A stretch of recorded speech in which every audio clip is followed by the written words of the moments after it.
નમસ્કાર વિદ્યાર્થી મિત્રો, વેલકમ બેક. 11 સાયન્સ ફિઝિક્સ પ્રકરણ નંબર 2 માપન અને એકમ પદ્ધતિ. આગળ આપણે 7 લેક્ચરની અંદર માપન અને એકમ પદ્ધતિની અંદર માપક્રમ વિશે માહિતી લીધી. એ માપક્રમની અંદર લંબાઈનું માપક્રમ, દળનું માપક્રમ અને સમયના માપક્રમ વિશે આપણે વિગતે ચર્ચા કરી. હવે આપણે આ માપક્રમ દ્વારા ભૌતિક રાશિઓના માપન વિશે માહિતી લેવાની છે. એ માપન માટે કોઈ ભૌતિક રાશિનું મૂલ્ય છે, માપન છે, એ માપનમાં રહેલી ત્રુટિ, સચોટતા અને ચોકસાઈ વિશે માહિતી આપણે લેવાની છે. તો સૌપ્રથમ આપણે વાત કરીએ કે ભૌતિક રાશિના માપનમાં ચોકસાઈ અને સચોટતા વચ્ચેનો ભેદ શું છે એની વાત કરીએ. ભૌતિક રાશિના માપનમાં ચોકસાઈ અને સચોટતા. આમ તમે જુઓ વિદ્યાર્થી મિત્રો, તો અહીંયા ચોકસાઈ અને સચોટતા, જો ભૌતિક વિજ્ઞાન તમે ન ભણતા હોય તો બંને શબ્દ તમને એક જેવા જ લાગે. એટલે કે ચોક્કસ હોવું કે સચોટ હોવું, આપણે આવા શબ્દોનો તો રૂટીન લાઈફની અંદર ઉપયોગ કરતા જ હોઈએ છીએ. પરંતુ ભૌતિક વિજ્ઞાનમાં આ સચોટતા અને ચોકસાઈ વચ્ચે ઘણો બધો ભેદ છે. એટલે કે ચોકસાઈ એટલે શું અને સચોટતા એટલે શું એની આપણે અહીંયા વાત કરવાની છે. તો પહેલા આપણે વાત કરીએ ચોકસાઈ એટલે શું. તો ચોકસાઈ એટલે શું એની પહેલા વ્યાખ્યા આપણે લખીએ. ચોકસાઈ એટલે શું એની વ્યાખ્યાને સમજીએ. ઉદાહરણ તરીકે કોઈ એક ભૌતિક રાશિનું સાચું મૂલ્ય છે, એની નજીકનું મૂલ્ય કોઈ ભૌતિક રાશિના સાધન વડે આપણે એનું માપન કરીએ છીએ. તો કોઈ સાધન વડે ભૌતિક રાશિનું માપન કરતા એનું મૂલ્ય એના સાચા મૂલ્યની કેટલી નજીક મળે છે એને ચોકસાઈ કહેવાય. શું કહેવાય? ચોકસાઈ કહેવાય. એક સામાન્ય ઉદાહરણ આપણે આપી કે કોઈ એક મીટર પટ્ટી વડે આપણે માપન કરીએ છીએ, લંબાઈનું માપન કરીએ છીએ. ઉદાહરણ તરીકે આપણા ઘરથી સ્કૂલનું અંતર 2.5 કિલોમીટર થતું હોય. સચોટ માપ આટલું છે, એનું સાચું મૂલ્ય 2.5 કિલોમીટર છે, આપણે એવું વિચારીએ એક ઉદાહરણ તરીકે. પરંતુ કોઈ એક મીટર પટ્ટી વડે એનું માપન કરવામાં આવે અને એ આપણને 2.5 ની જગ્યાએ 2.4 કિલોમીટર મળે.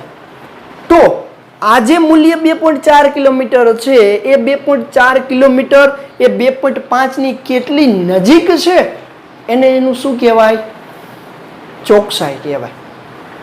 બીજી કોઈ સાધન વડે માપવામાં આવતું હોય અને એનું માપન આપણને કંઈક અલગ મળે. ઉદાહરણ તરીકે 2.35 કિલોમીટર મળ્યું.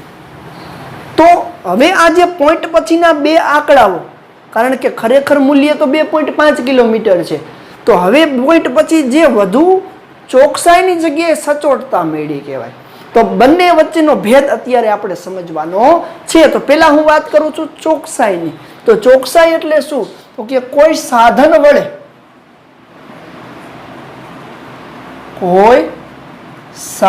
વડે ભૌતિક રાશિના માપન માટે અથવા તો ભૌતિક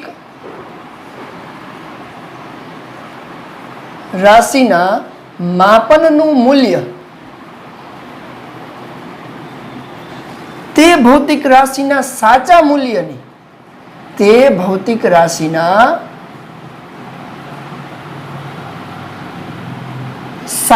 મૂલ્યની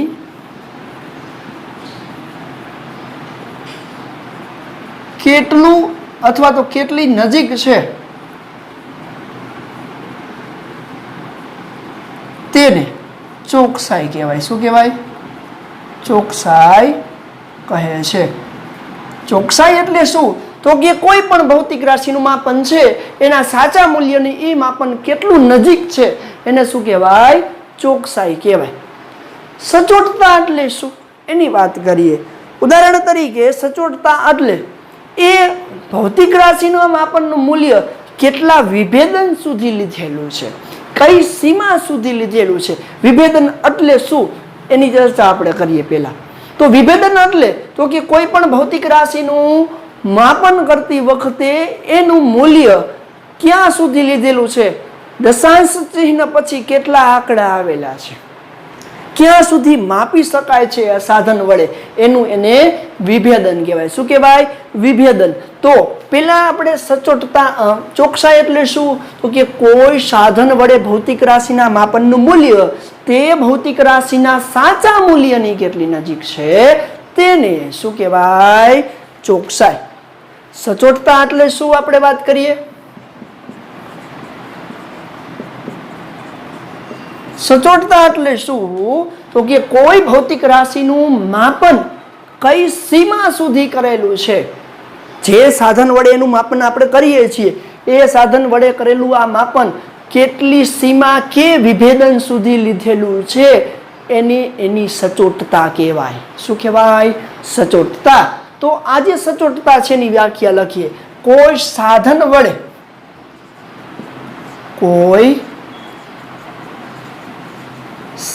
વડે ભૌતિક રાશિનું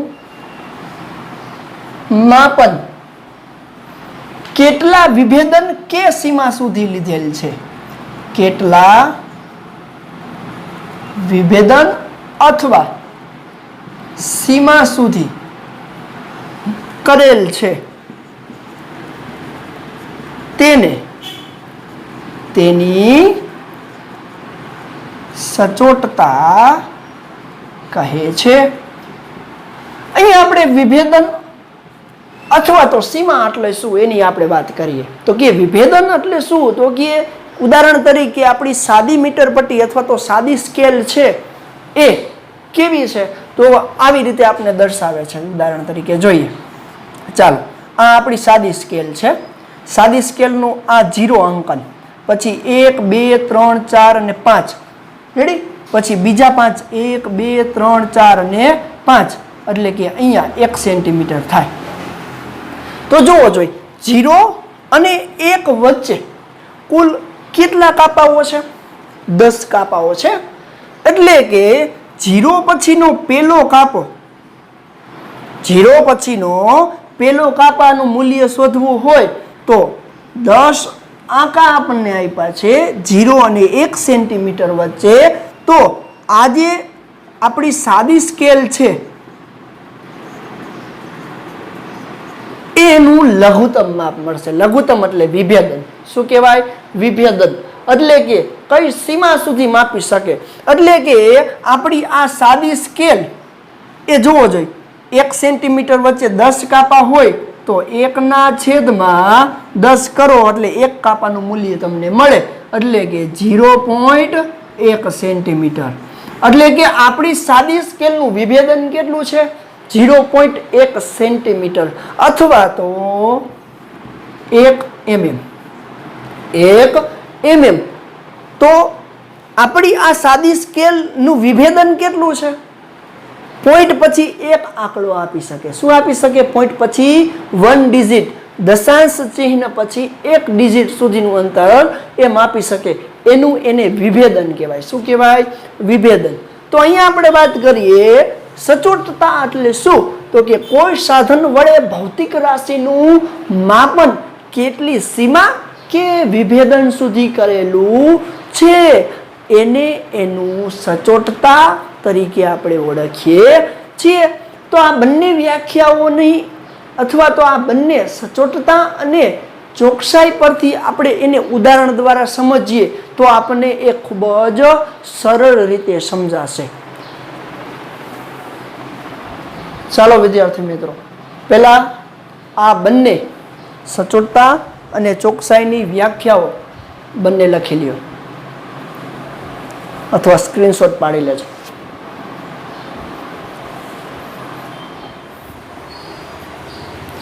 ચાલો હવે આપણે આ સચોટતા અને ચોકસાઈ વચ્ચેનો ભેદ આપણે જોવો છે.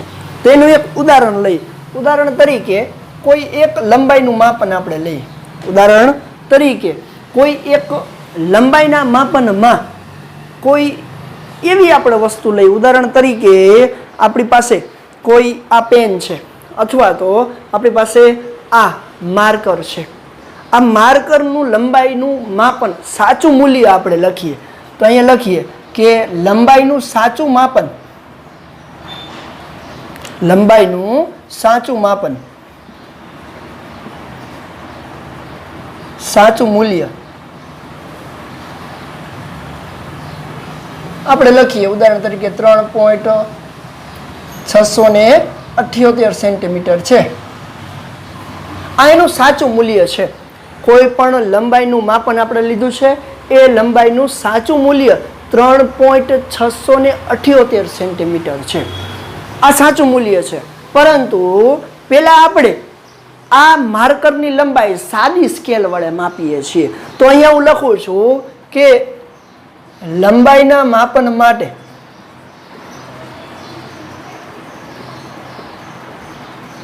સાદી સ્કેલનું વિભેદન, સાદી સ્કેલનું વિભેદન કેટલું છે? હમણાં જ આપણે લખ્યું હતું 0.1 સેન્ટીમીટર છે. હવે આ સાદી સ્કેલ વડે આ માર્કરનું માપન કરવામાં આવે તો અહીંયા આપણે લખીએ કે સાદી સ્કેલ વડે લંબાઈનું માપન કરતા એ આપણને કેટલું મળે છે?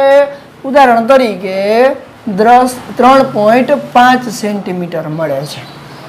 હવે આ જ લંબાઈનું માપન આપણે કરીએ વર્નિયર કેલિપર્સ વડે.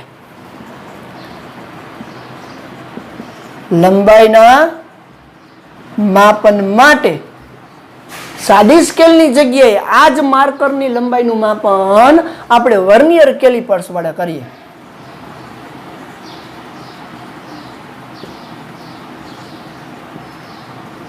તો અહીંયા આપણે વાત કરીએ લંબાઈના માપન માટે વર્નિયર કેલિપર્સનું વિભેદન. વર્નિયર કેલિપર્સનું વિભેદન. તો વર્નિયર કેલિપર્સનું વિભેદન છે એ 0.01 સેન્ટીમીટર આપણને આપે છે. કેટલું આપે છે? 0.01 સેન્ટીમીટર આપણને આપે. તો હવે આ વર્નિયર કેલિપર્સ વડે આની લંબાઈનું માપન કરવામાં આવે તો આપણને મળે છે તો કે વર્નિયર કેલિપર્સ વડે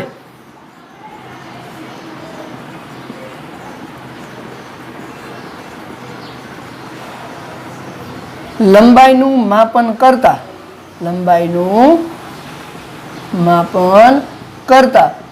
આપણે એવું વિચારીએ લે કે વિભેદન 2 પોઈન્ટ સુધીનું છે તો 3.42 સેન્ટીમીટર લઈ લે.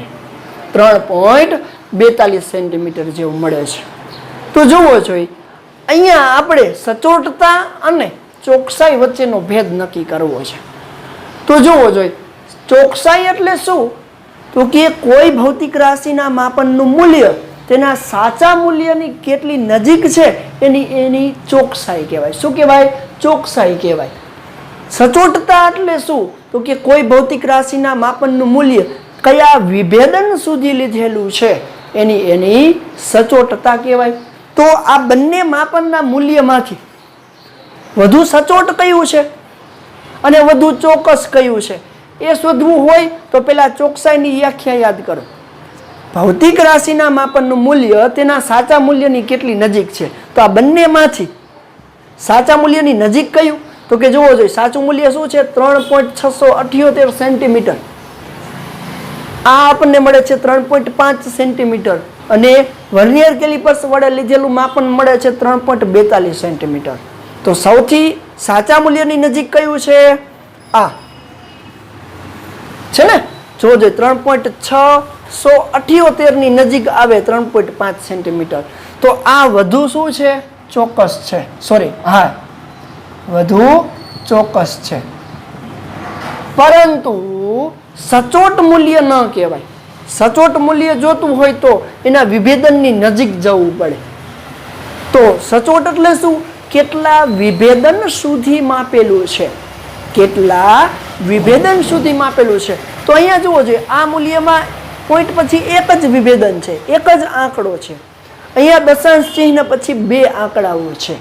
તો આના કરતા આ વધુ સચોટતા દર્શાવે ને, કારણ કે વધુ સચોટ આના મૂલ્યની નજીક નથી, પણ પોઈન્ટ પછી સચોટ આંકડા કેટલા વધારે? બે છે. એટલા માટે આને એ ઉપરના મૂલ્ય કરતા, આ મૂલ્ય કરતા વધુ શું છે? સચોટ છે. તો વધુ સચોટતા આમાં છે અને વધુ ચોકસાઈ આમાં છે. આ બંનેને આપણે વધુના વધુ સાચા મૂલ્યની નજીક લઈ જવું હોય તો આપણે એને વારંવાર એના પ્રયોગો કરી અને લઈ જઈ શકીએ છીએ. તો સૌથી મહત્વની બાબત અહીંયા આપણે હોય તો સચોટતા અને ચોકસાઈ વચ્ચે શું ભેદ છે એ સમજવું ખાસ જરૂરી છે. તો આ છે વધુ ચોક્કસ અને આ છે વધુ સચોટતા વાળું. હજી એક મૂલ્યની આગળ તમારે જવું હોય તો ઉદાહરણ તરીકે તમે આના કરતા વધુ વિભેદન ધરાવતું સાધન વાપરીએ, વર્નિયર કેલિપર્સની જગ્યાએ માઇક્રોમીટર સ્ક્રૂ ગેજ, અને એના વડે જો માપ લેવામાં આવે તો એ આપણે 3 વિભેદન સુધી, એટલે કે આ જ વિભેદનનું મૂલ્ય આપી શકે. અને એવું પણ બને એ વધુ ચોક્કસ પણ હોય અને વધુ સચોટ પણ હોય. તો એવું બની શકે છે કે આ સાચા મૂલ્યની ખૂબ જ નજીક પણ હોય અને એની સચોટતા પણ એ વિભેદન સુધી હોઈ શકે. તો આ છે સચોટતા અને ચોકસાઈ વચ્ચેનો ભેદ. ચાલો વિદ્યાર્થી મિત્રો, સ્ક્રીનશોટ લઈ લેજો. ચાલો વિદ્યાર્થી મિત્રો, સચોટતા અને ચોકસાઈ વચ્ચેના ભેદ પછી આપણે વાત કરીએ માપનમાં ત્રુટિ. માપનમાં ત્રુટિ.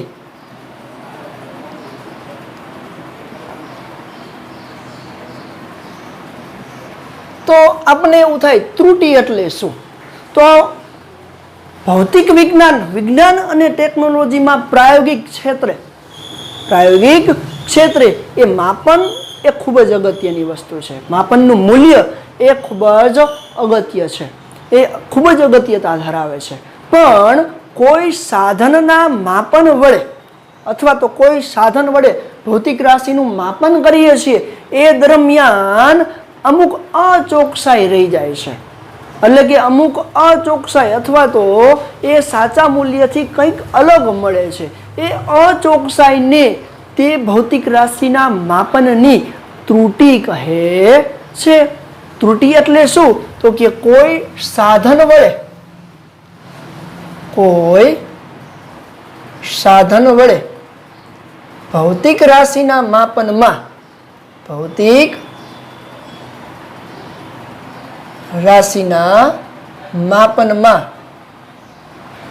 રહેતી અચોકસાઈને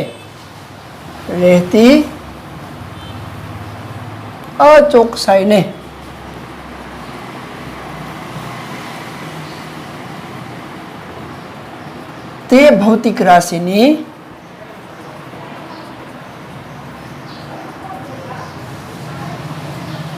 ત્રુટિ કહે છે. ત્રુટિ એટલે શું? તો કે કોઈ સાધન વડે ભૌતિક રાશિનું માપન કરીએ છીએ પણ એ માપન દરમિયાન કંઈક અચોકસાઈઓ રહી જાય છે. એટલે કે એ સાચા મૂલ્યથી કંઈક અલગ મૂલ્ય મળે છે. એ અલગ મૂલ્યમાં જે તફાવત મળે છે, જે અચોકસાઈ રહી જાય છે, એ અચોકસાઈને ત્રુટિ તરીકે ઓળખવામાં આવે છે. તો કે આવી ત્રુટિઓ બે પ્રકારની હોઈ શકે. તો કે ભૌતિક રાશિના માપનની અંદર ઉદ્ભવતી ત્રુટિઓના બે પ્રકાર છે. એક તો વ્યવસ્થિત ત્રુટિ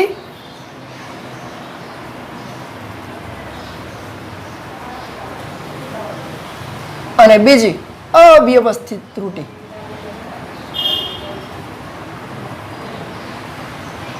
વ્યવસ્થિત ત્રુટિ અને અવ્યવસ્થિત ત્રુટિ.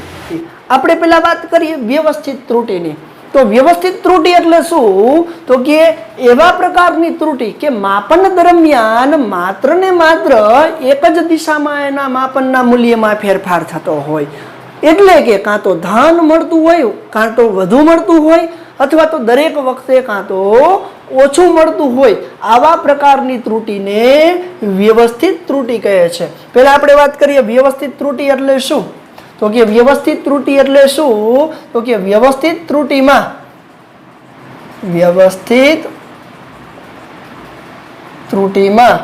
માપન દરમિયાન એક જ દિશામાં ફેરફાર થતો હોય, એક જ દિશામાં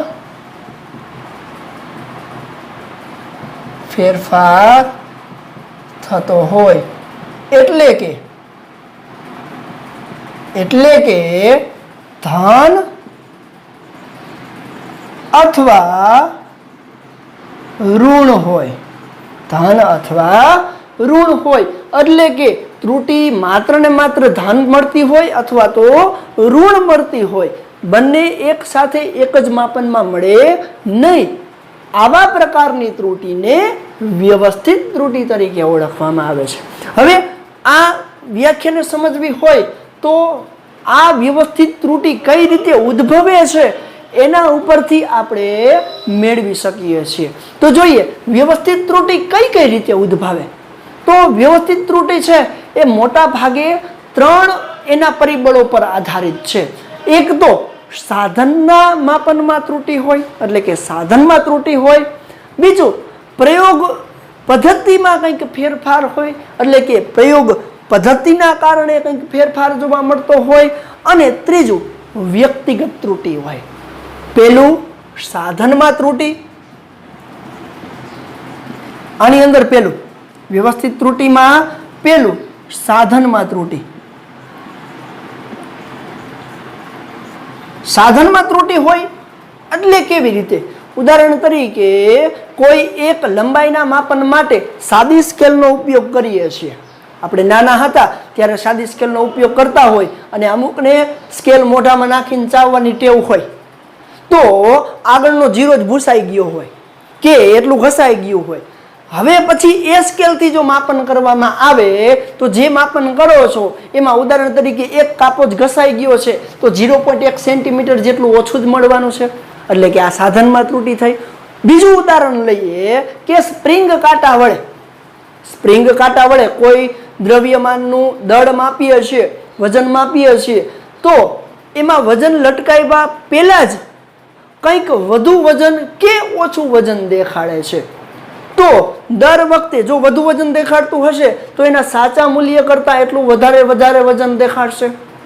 તો આ છે એ સાધનની ત્રુટિ છે. તો સાધનની ત્રુટિ કઈ રીતે ઉદ્ભવી શકે એની વાત કરીએ તો સાધનમાં ત્રુટિ ઉદ્ભવે એ કઈ રીતે ઉદ્ભવશે? તો કે કોઈ ભૌતિક રાશિના માપન વડે વપરાયેલ સાધન, ભૌતિક રાશિના માપન વડે એટલે કે માપન દરમિયાન વપરાયેલ સાધનમાં ખામીયુક્ત અંકન થયેલું હોય. ખામીયુક્ત અંકનને ઇંગ્લિશમાં કેલિબ્રેશન કહેવાય. ખામીયુક્ત અંકનના કારણે ત્રુટિ ઉદ્ભવે છે. ઉદાહરણ લઈએ કે કોઈ સ્પ્રિંગ કાંટા વડે વસ્તુનું વજન માપીએ છીએ. તો સ્પ્રિંગ કાંટામાં વજન લટકાવ્યા વગર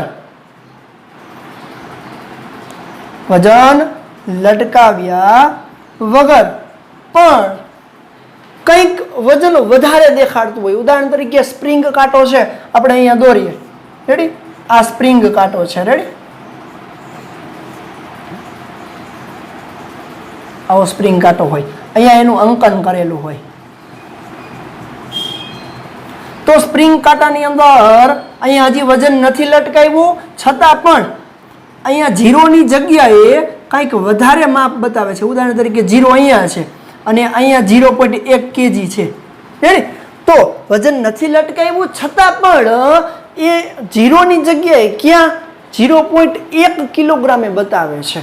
તો હવે તમે કોઈ પણ વસ્તુનું દળ કે વજન માપશો તો એની અંદર 0.1 કિલોગ્રામ વધીને જ બતાવશે, કારણ કે આ સ્પ્રિંગ કાંટાની અંદર 0.1 કિલોગ્રામ જેટલું વધારે બતાવે છે. તો એનું સાચું મૂલ્ય તમારે મેળવવું હોય તો જે ભૌતિક રાશિનું તમે દળ માપેલું છે એ દળમાં 0.1 કિલોગ્રામ જેટલું કાઢી નાખો એટલે તો જ એનું સાચું મૂલ્ય મળે. નહીતર દર વખતે તમને કેટલું વધારે દળ બતાવશે, વજન બતાવશે, 0.1 કિલોગ્રામ જેટલું વજન વધારે બતાવે છે. તો અહીંયા આપણે એની જ વાત કરીએ. ઉદાહરણ તરીકે સ્પ્રિંગ કાંટામાં વજન લટકાવ્યા વગર પણ વધુ વજન બતાવે. વધુ વજન એટલે કે સ્પ્રિંગ કાંટામાં શૂન્ય સ્કેલ સાથે વગર પણ શૂન્ય સ્કેલ સાથે સુસંગત ન હોય, સુસંગત ન હોય તેવા સ્પ્રિંગ કાંટામાં વધુ કે ઓછું વજન આપે છે.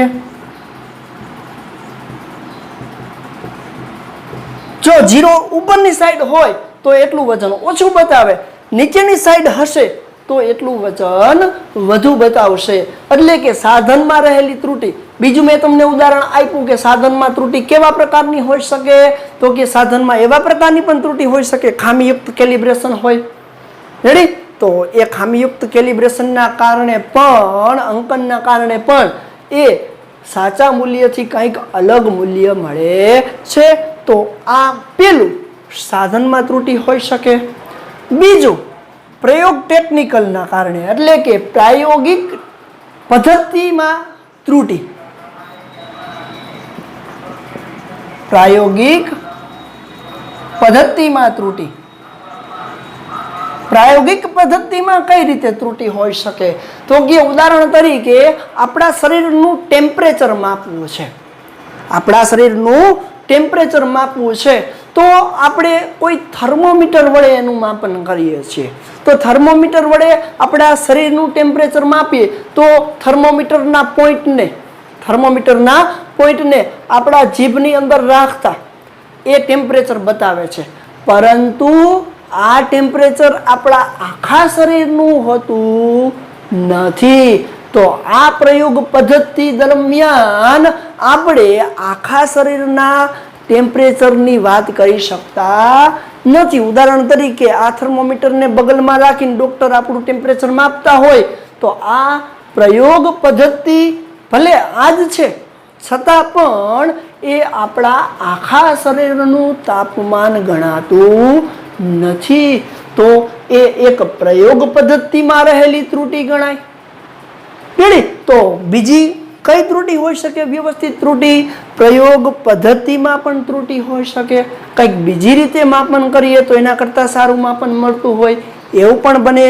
તો ઉદાહરણ તરીકે તમે લખી શકો છો પ્રયોગ પદ્ધતિમાં કઈ રીતે ત્રુટિ આવે, તો કે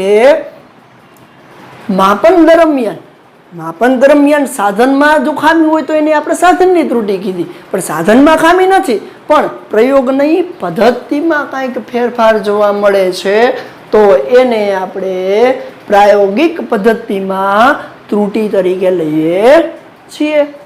ત્રીજી ત્રુટિ તમે ઉદાહરણ લખી શકો છો. રેડી? અને ટેક્સ્ટ બુકમાં પણ આપ્યું છે. ત્રીજી ત્રુટિ વ્યક્તિગત ત્રુટિ.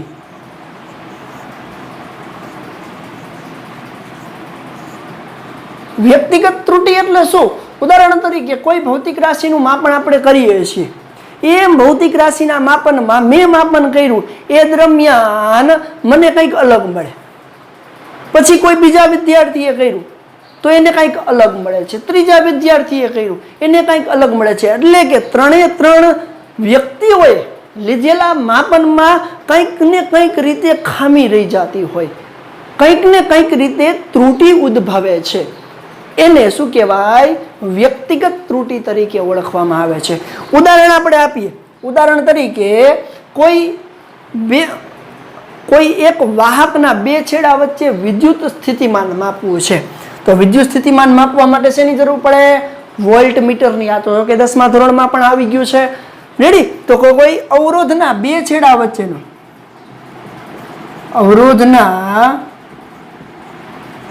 છેડા વચ્ચેનો વિદ્યુત સ્થિતિમાનનો તફાવત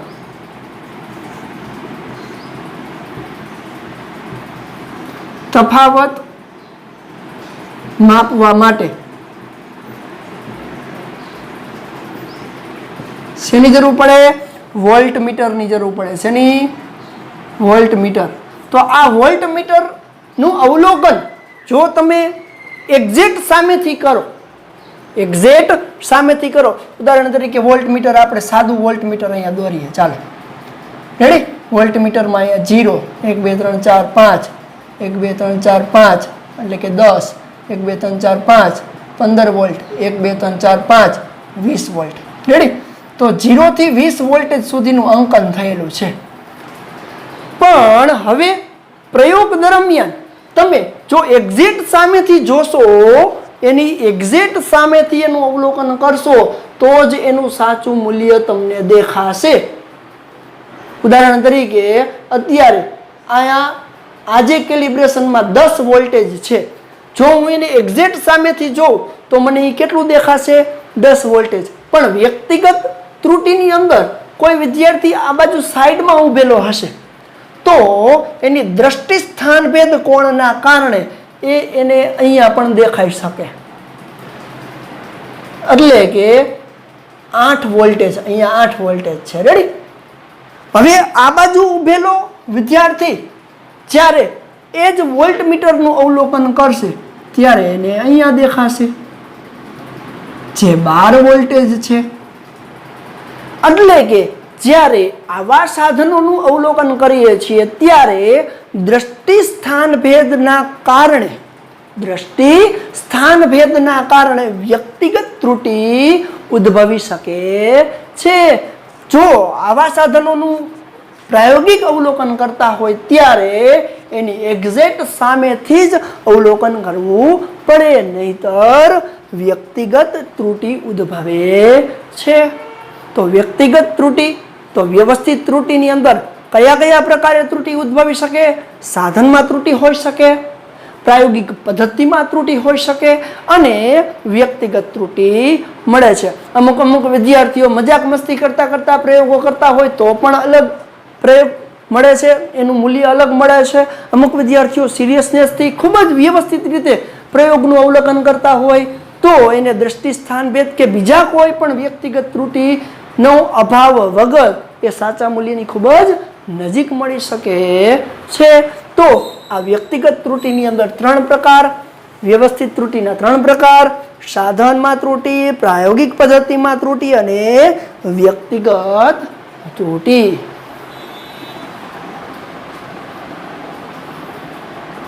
ચાલો વિદ્યાર્થી મિત્રો, સ્ક્રીનશોટ લેવો હોય તો લઈ લેજો. ચાલો, અવ્યવસ્થિત ત્રુટિ.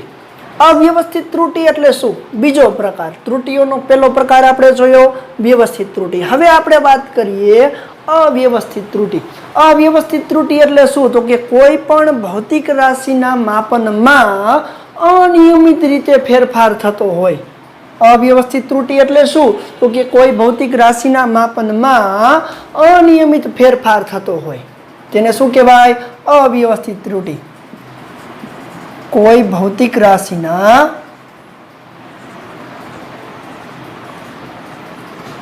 માપનમાં અનિયમિત ફેરફારને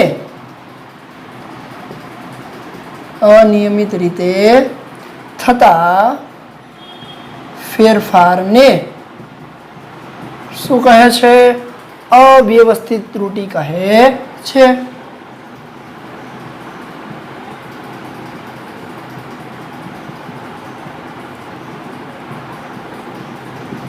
એટલે કે માપન દરમિયાન માપનમાં ધન કે ઋણ બંને પ્રકારના ફેરફાર થતા હોય, ધન કે ઋણ, બંને પ્રકારના ફેરફાર એક જ માપનમાં થઈ શકે એવી પ્રકારની ત્રુટીને અવ્યવસ્થિત ત્રુટી કહી શકે.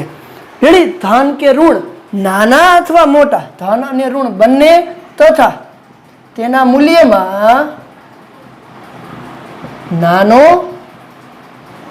અથવા મોટો ફેરફાર થઈ શકે. આવા પ્રકારની ત્રુટીને અવ્યવસ્થિત ત્રુટી કહી શકાય. હવે આવી અવ્યવસ્થિત ત્રુટી કઈ રીતે ઉદ્ભવે? તો કે પ્રયોગ દરમિયાન આપણે કોઈ ભૌતિક રાશિનું માપન કરીએ છીએ તો એમાં કોઈ જગ્યાએ એના વાતાવરણમાં થતો ફેરફાર, એટલે કે આગાહી ન કરી શકાય તેવા પરિબળો ભાગ ભજવતા હોય. એટલે કે આવી અવ્યવસ્થિત ત્રુટી ક્યારે ઉદ્ભવે? તો કે પ્રયોગ દરમિયાન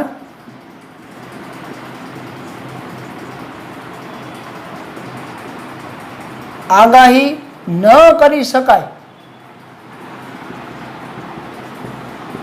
તેવા પરિબળો, જેમ કે તાપમાન,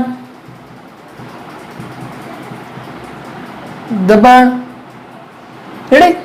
આવા પરિબળો ભાગ ભજવતા હોય. તો કે પ્રયોગ દરમિયાન આગાહી ન કરી શકાય તેવા પરિબળો તથા વ્યક્તિગત અવલોકનના કારણે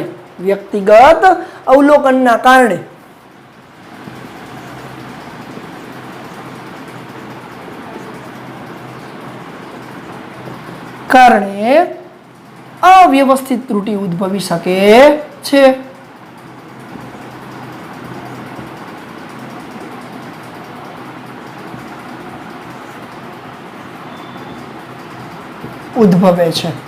ઉદાહરણ તરીકે કોઈ એક જગ્યાનું આપણે તાપમાન, ટેમ્પરેચર માપવું છે તો દરેક સમયે એ તાપમાન અલગ અલગ મળે.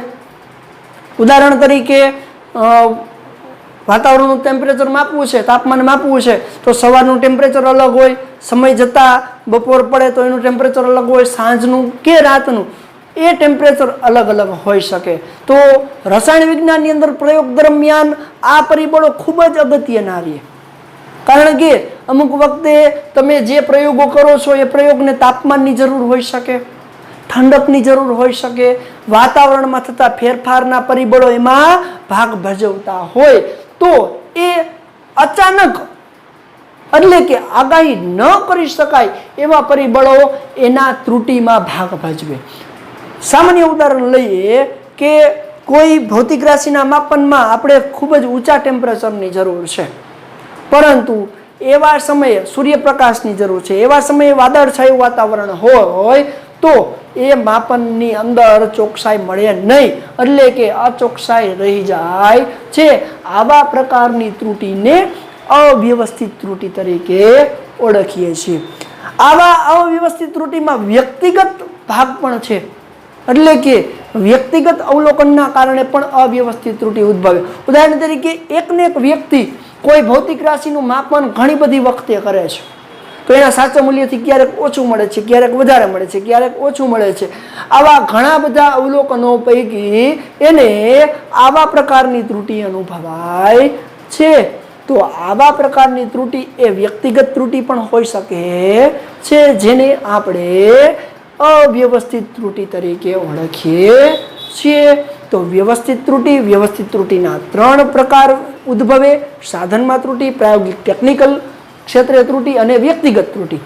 અવ્યવસ્થિત ત્રુટી એટલે શું? તો કે અનિયમિત રીતે વાતાવરણમાં થતા ફેરફારને, અનિયમિત રીતે મૂલ્યમાં થતો ફેરફાર હોય એને અવ્યવસ્થિત ત્રુટી કહેવાય. અવ્યવસ્થિત ત્રુટી એ વાતાવરણના પરિબળ અને વ્યક્તિગત ત્રુટીના કારણે પણ ઉદ્ભવી શકે છે.